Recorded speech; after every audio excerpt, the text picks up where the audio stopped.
Hi, my name is Anna Francisco, and I teach biology, chemistry, and math. I grew up with both my parents being teachers.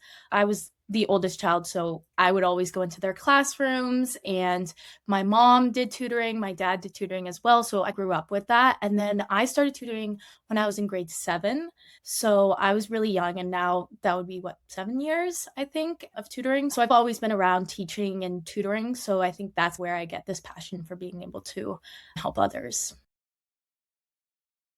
The experience that you have with your tutor and being able to build a connection with them, that you can trust them to be able to struggle and to be able to say, I don't understand this question is so important, because if you don't have that bond with your tutor, then it can be a little bit uncomfortable if you're solving a problem and you don't know the answer.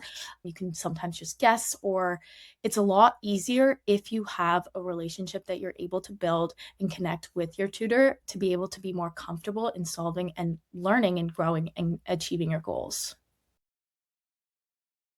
When we're talking about ChatGPT and AI use in general, you're not really learning anything. Rather, you're just getting the answers. And those answers are just, they're not going to help you remember, and you're not going to be able to use that information in the future. It's more of a, let me finish my assignment.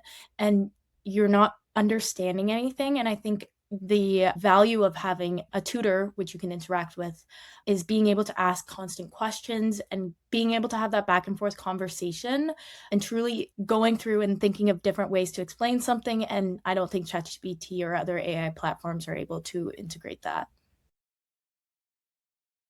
The best thing I would say about tutoring as a tutor myself is watching the students grow from their errors. So being able to, at the beginning of a session, or maybe at the beginning of when we start struggling with certain concepts, and then just continuing to work on those. And then at the end, just going back and listening to the students talk about how it's so much easier for them now and how they can't even believe that they didn't understand this before.